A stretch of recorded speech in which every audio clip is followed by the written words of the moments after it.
nit a tots i a totes i benvinguts a la primera festa Estellers.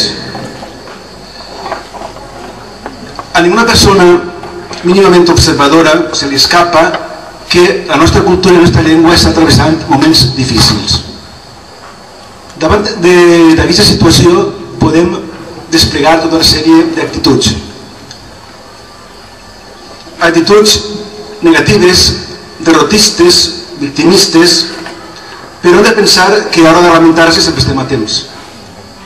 Però també podem adaptar actituds positives, encoratjadores, animoses, amb crear i imaginar recursos que es reforcen i es donen cohesió en defensa d'allò que és consubstancial amb nosaltres, allò que estimem, la nostra cultura, la nostra llengua, el nostre país. D'altra banda, fa cosa d'un any vaig veure un reportatge sobre Escòcia on, entre altres coses, es parlava d'una festa que feien els escocesos des de fa ja més de 200 anys. La festa es diu Super Bones i se dedica a un poeta del segle XVIII que va morir un 25 de gener. I els escocesos, estiguen a Escòcia o no estiguen, celebren aquesta festa del 25 de gener. Com la celebren? La celebren menjant un embotit escocès que es diu Haggins i després bevent també beguda de la terra i després llegint i cantant cançons del poeta Robert Burns. Aleshores jo vaig pensar, dic, podíem fer també la nostra festa Robert Burns. L'assumpte era triar un poeta. Tenim dos grans poetes al País Valencià, Ausiàs March i Vicent Andrés Estellers.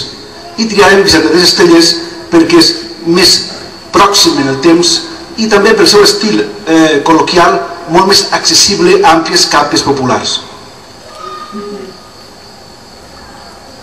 Aleshores jo vaig proposar el dia 14 de juliol se va publicar una carta convit que jo havia escrit i la va publicar en un portal d'internet. El portal d'internet es diu Infojorn i el dirigeix Eugeni Reig. És un portal sobre cultura i llengua. Altres portals i altres institucions i altres grups. I en ella jo dia, pel que us acabo de dir, però també que podíem fer una festa Estellers un 4 de setembre i que tinguem una sèrie de coses comunes. Cuinar un plat del nostre país o dels nostres països amb la seva beguda corresponent,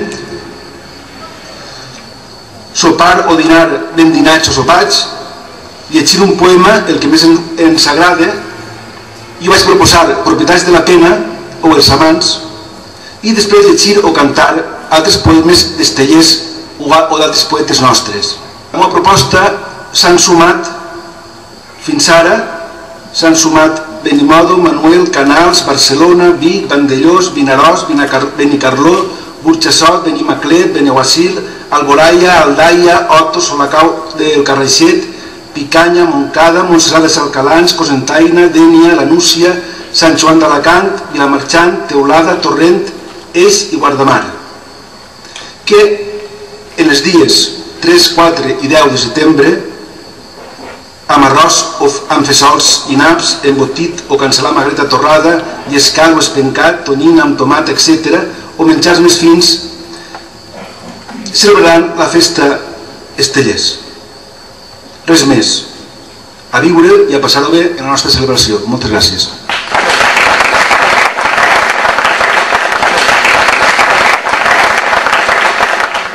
Repartir-vos un targetó que pretén d'alguna manera ser una mostra, una prova de l'acte d'avui, que amb tota certesa va tindre continuïtat, segur, i amb canvis, incorporació del rap, del remigi, ja ens el treballarem, en fi, per a anys posteriors, següents. I dic que mentre van a repartir-vos el targetó commemoratiu en el qual consta la data d'avui, de la primera festa Estellers, amb el poema en la part de darrere d'Assumits la veu del poble, i a més un llibre que el pobre Miquel ha estat ahí currant-se'l un muntó. Una cosa, hi ha una personeta que la tenia jo sopant davant de mi, Dimas, José Dimas Montiel, que ha dit que hi havia molt recitant un poema, i això és la cosa més bonica que ens ha passat aquesta nit. Sí? Perquè nosaltres portem un guió un poc tancat, amb uns poemes, unes personetes que s'han oferit, no són rapsodes, ningú som entesos en això, segurament que farem alguna cosa, ens enganxarem, ens entrebancarem, i de sobte Dimas, apareix i diu, m'agradaria moltíssim dir un poema. Jo crec que just això és el que fa d'aquestes velades, la màgia, de que una persona, espontàniament es llança. Jo crec que això és molt d'agrair, de veritat, de cor, moltes gràcies. I a veure si s'animeu, si porteu algun poema per allà o en altres edicions també a llançar-vos, perquè d'alguna manera estos sopars han de tindre aquest aire un poc entre la improvisació, etcètera. Anem a arrencar en seguida en el recital, val? Vinga, gràcies.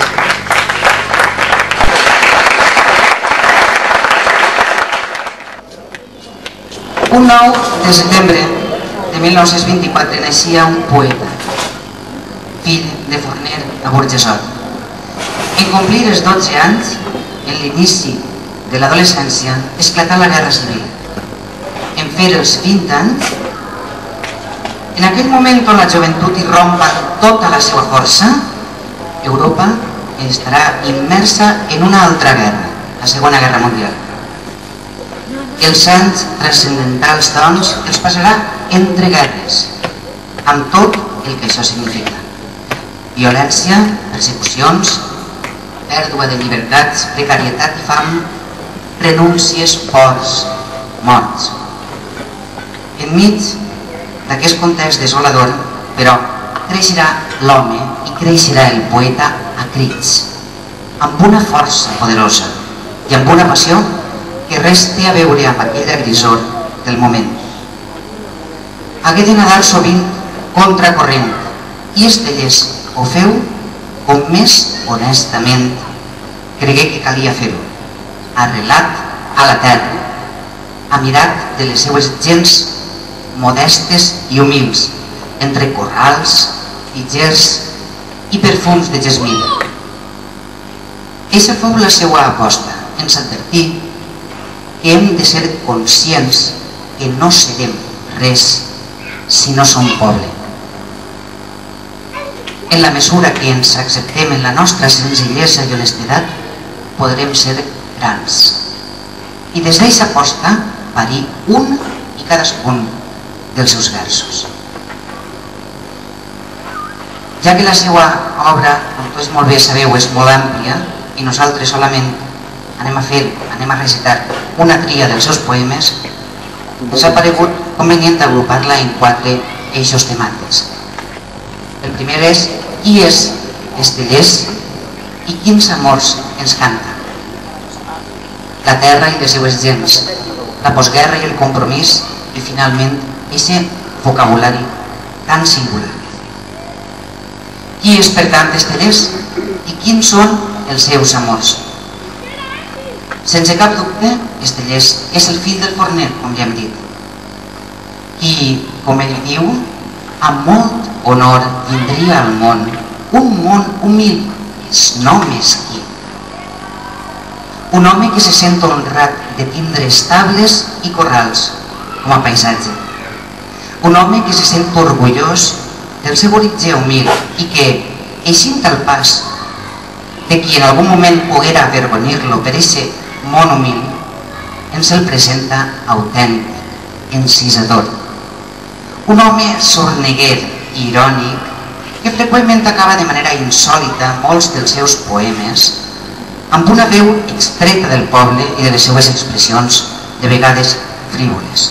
Però també és l'home poeta que commou quan quiet mira en silenci, que siga la seva estimada un camp ple de sols, un vestit o bé una postal, i ompli d'amor fondo, com diu ell, el poema.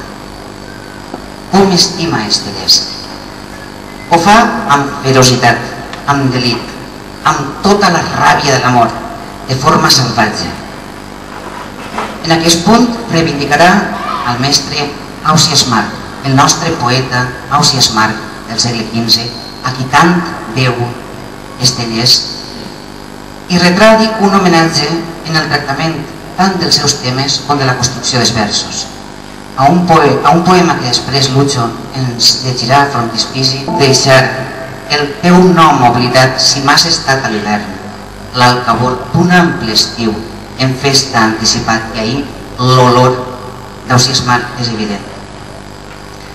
L'amor d'Estellés és un amor versemblant, ens el podem creure. No busqueu en Estellés una dona idealitzada i perfecta, no la trobareu. Trobareu una dona com pot ser la vostra mare, la vostra veïna, l'amiga, vosaltres mateixes. És una dona real, amb un cos esvelt com un cànter de nàquera, dirà el poeta. Confessa, Estellés, haver nascut per esperar l'estimada, com si eixa espera fora l'única raó de la seva existència, i per això cantarà a l'home del cantó que espera pacientment la seva estimada. Reivindica l'amor més primari, carnal, salvatge, d'anar revolcons entre besos i arraps, on dirà als amants, l'amor passional, on no solament suen els amants, sinó també les parets. L'amor estellesià és l'amor més comú del comú dels mortals, el més casolà, el més popular. Per exagerar la intensitat amorosa, Estellés el definirà com un amor vell, ancestral, com si brollara del fons del temps i ens haguera perdurat avui, viu, bàrbar i salvatge. Solament voldria acabar aquesta part amorosa dient-vos que Estellés, i referint-se a Isabel, la seva dona, dirà: dic el teu nom i amb casta reverència el posaré en un pitxer amb aigua.